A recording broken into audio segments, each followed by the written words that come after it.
Good afternoon, everyone. I am RONIT here from ECE branch to present you this presentation on the topic hydroelectric power plant. Let me give you some real life examples that you just witnessed few months ago.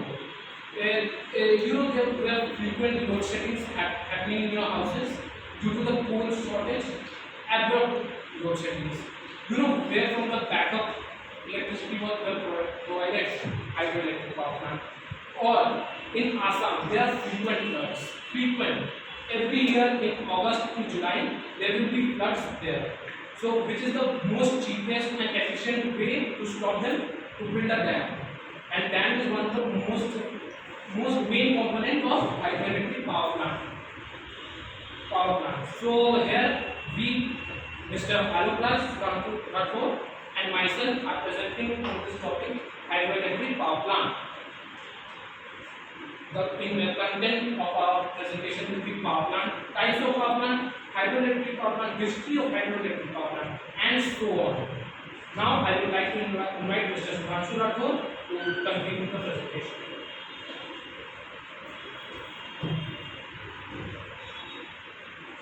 Thank you everyone, and big thanks to SOUMYAJIT sir.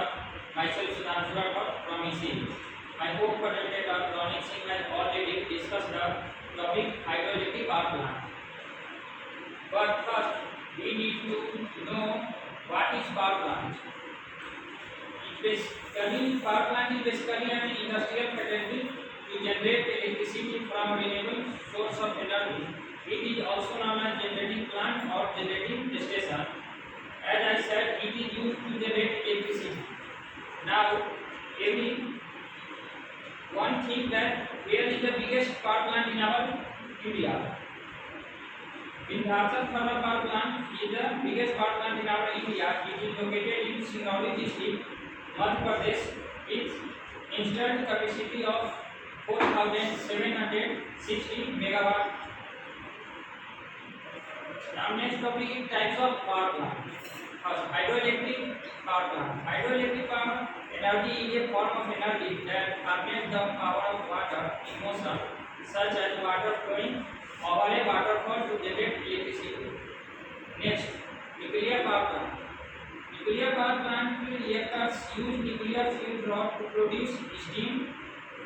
Solar thermal power plant, a non-geothermal power plant. Coal-fired power station. The coal-fired power station or coal power plant is a thermal power station which burns coal and generates electricity.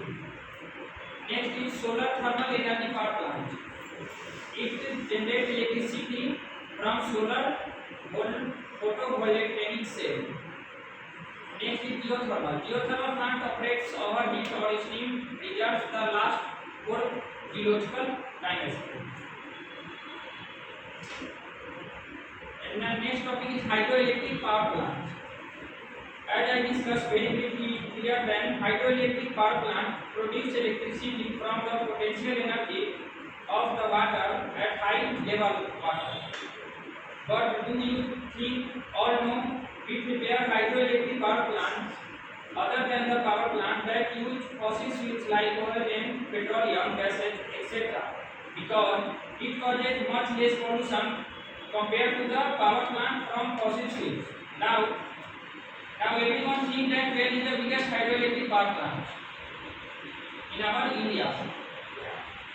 Tehri hydroelectric power plant is a complex with an installed capacity of 2,400 megawatt. It is located at Bhagirathi River, Uttarakhand. Now we will discuss history of hydroelectric power plant. Now see the image. Here you all see the photo of William George Armstrong, who invented first hydroelectric power plant of the world in 1870. And the second photo is of Sidhapur hydroelectric power station, which was commissioned by the acting governor of West Bengal, Sir C.C. Estate, which is located at the footbridge of Darjeeling Hill. And next is your geographical condition necessary for setting up of hydroelectric power plant. First, raw material.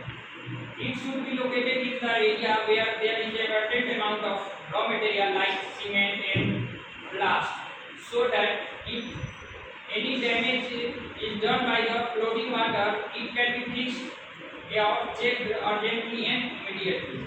Next is river path. The best place to set up the dam for hydroelectric power plant is near a river plant, so that no shortage of water occurs, which is done affect the running of turbines. Next, geological structure. Geological structure is also checked that if the rock structure or which the dam is built so that it can withstand the force of water, and it should also withstand the earthquake. Seepage of water should also be strictly checked as it becomes the dam. Next is sufficient water.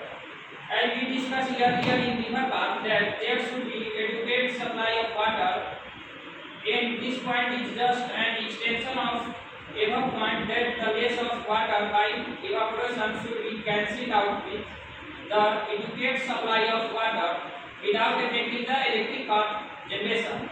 Now my co-presenter Mr. RONIT SINGH will take over the presentation from this topic. Thank you, Mr. SUDHANSHU, for our amazing presentation.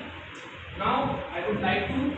So you must be thinking how from a water, how electricity is generated. So first you need to understand the various components with which power plant works. First is the flow. So for generation of electricity from water, you need the first thing is water, and where it should be stored, or a dam or a flowway, where it should be still water and it should be stored properly. Now intake structures. So intake structures are nothing but it just takes the water from flowway by opening the valve, and it just takes the water to the penstocks. Now there is a very main component in intake structure, flash racks. So what do the flash racks do? Flash racks remove the debris from water, and then it lets the free water to pass through it, and the debris is left aside. It acts like a filter. That's all. Now penstocks. So penstocks are the very last pipe from where intake structure takes the water from, and these pipes take the water to the turbines. Now there are two types of penstocks: short length penstock, which are divided into branches, and one big length penstock. So I want to just I will discuss the big length penstocks, but it is just think that it is based on the geographical conditions of areas that they are used. Now big length penstocks. So you can see the surge chambers. It is also known as surge tanks. So these are used only time where there are big length penstocks, because these divides into that big length penstock is divided into branches at the end of each turbine. That's why this is just used for big length penstock and not for short length hydraulic turbines. The most means the best means it is the main component of hydroelectric power. It changes the hydraulic energy to mechanical energy, and then it switches on the generator to produce electricity. Now it is of two types: impulse and reaction. Impulse are called velocity turbines also, and reaction turbines are called pressure turbines. I will discuss it later, but now just remember it is known as impulse turbine. Impulse turbine is also called velocity turbines, and reaction turbines is called pressure turbines. This is a very impulse turbine, and this is a pressure turbine or a reaction turbines. Powerhouse. So you need to keep every component of hydroelectric power plant in a building so that it cannot be damaged by the outside geological conditions or weather. That's why powerhouse is a building that protects every component of hydroelectric power plants. Graph. It is only used where reaction reaction turbines is used, because reaction turbines are velocity turbines, so that's why it is used to cancel out the huge flow of water that is coming to the powerhouse, because it may damage the components of the hydroelectric power plants. Tail risk, now, as I said, that the water inside the powerhouse may damage the component of hydroelectric, so it is important for those excess water to go to a river, and these tail risks are really helping it to go to the side river, so that the excess water is not wasted also, and there is no loss of efficiency or cost also. Now the main thing, how hydroelectric power plant works. Here you can see the water reservoir where it stores the water. These are the valves or inflow structure from where the water enters to the penstock. Now, I said you to remember, impulse turbines are called velocity turbines and reaction turbines are called pressure turbines. So, when is pressure turbine used? When there is a high head of water but low amount of water. High head means the elevation of the pressure is so high, and impulse turbine is used if the velocity is so much and the amount of water is so much. That's when velocity turbines are used. Now here we cannot say if it's an impulse turbine or velocity turbine, because we don't know the head or elevation of the water from where it is coming from. But this is a basic or a conventional how hydroelectric power plant works. So the penstocks take it to the turbines, and these turbines convert hydraulic energy to mechanical energy, and these turbines make the generator switch on, and then that mechanical energy, that kinetic and potential energy are converted to the electrical energy, and they are supplied to the nearby areas, so that we can get all the benefits. And the excess water, as I said, passes through the nearby river, so that it may not damage the structure in the powerhouse, all these generators and turbines. Now, one of the biggest drives of earlier or conventional hydroelectric power plant, oceans contain 97% of water in Earth, and the biggest drive was that we cannot extract electricity from oceans, because there was a regular flow of water in oceans. We didn't know the depth of the sea, but these new technologies has helped us so much. And HT technology, marine and hydrodynamics. By the name itself, you can understand that marine means it is oceans and sea waters, and it extracts the energy from hydrodynamics of those waters. So you can see, and it can produce up to 538 terawatt hour of electricity. That's too much, and that's why these technologies are helping us to overcome all those previous drives that we faced. Improve turbines. The most common way, as I discussed, the most common way to generate electricity is turbines. But what is different from previous ones? Previous ones were less efficient and were harming the wildlife of the habitat that was there, and that's why these new turbines are really good innovations in real time, times to come. Modular hydropower. And one of my favorite innovations. These are hydroelectricity powers which can provide electricity even to a landlocked cities. What is a landlocked city? A city that is surrounded by the land. Like West Bengal is a city that we have Bay of Bengal. But let's talk about Bihar, Uttar Pradesh, and Delhi. They are covered with land on all sides of things. And they cannot get the hydroelectricity because of their geographical locations. That's why these modular hydropowers are very cheap, and companies are installing them in landlocked cities to provide water to provide electricity from water. Advanced pump storage hydro. So again, advanced means these were used back then. But what is the difference between these power plants, advanced pump storage hydropower, and earlier ones? These are very they provide electricity from underground water also, and that is the most purest form of water, if you can say, and that's why it is really important. These new technologies has really help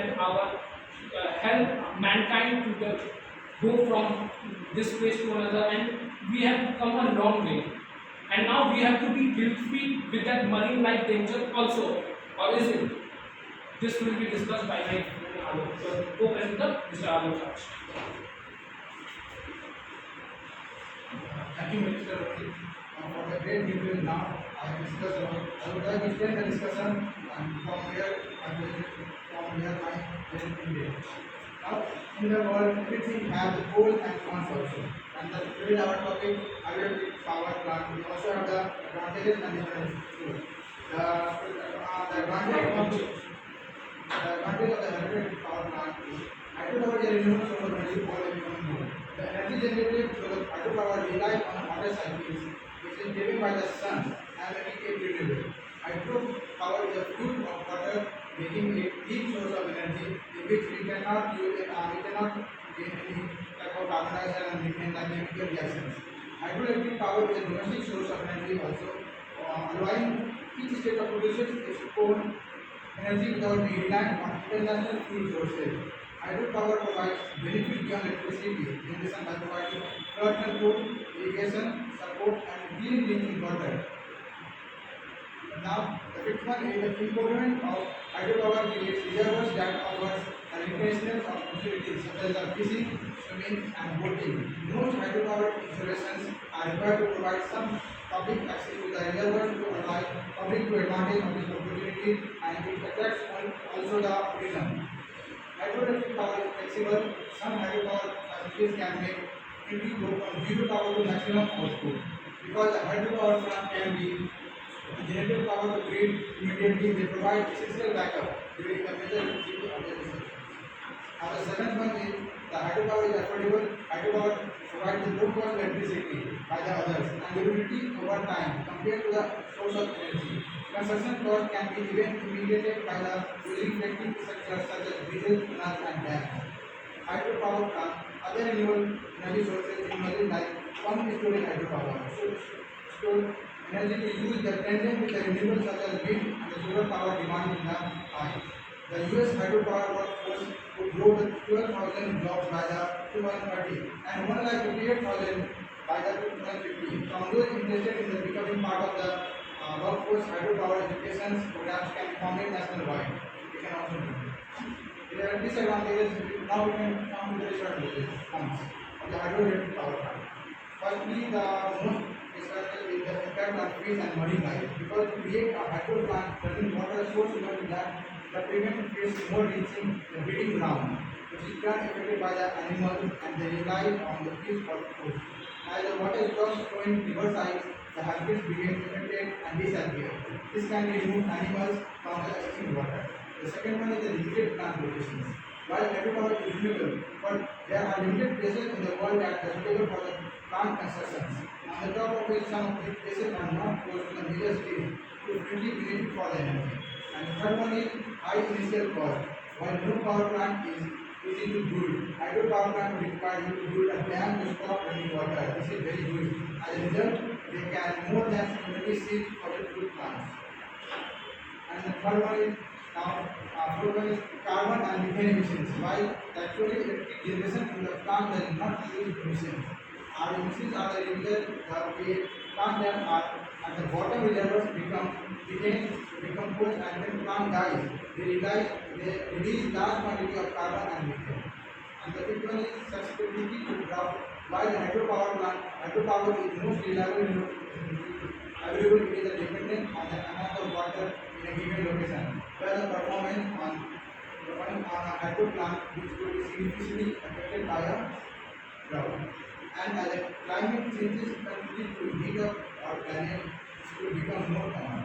And the last one is flood risk. When the dams are built in higher elevations, they are poses serious risk to any nearby that is below it. While the dams are built very strong, there are still risky. The biggest dam failure is the risky in manifold dam failure. due to the excessive rainfall from a typhoon and dam collapse that resulted in death of 171,000 people. Now we come to the conclusion. And the conclusion and this is also the future renewable source of energy. This technology advances hydropower much more promising and practical solution to the current energy crisis. Past hydroelectric methods are insufficient and could harm the environment, but the continued research has been presented way to improve all around. The same is true. The same is true of the nearly all renewable sources criticized may oppose them for their disadvantage. But if we continue to invest in their research and development, these limitations will likely disappear and we can grow more and more in this thing. And new innovations will have growing pains and will say green energy to vast awesome. Now single electricity source can be provided for the entire world needs. Despite the advantages of hydropower alone, one replace fossil fuels completely. When we use petroleum, the other renewable sources can affect climate change. And we see the coal and the hydropower and solar. Now the differences by we are using already our presented presentations. We can also use it in the future.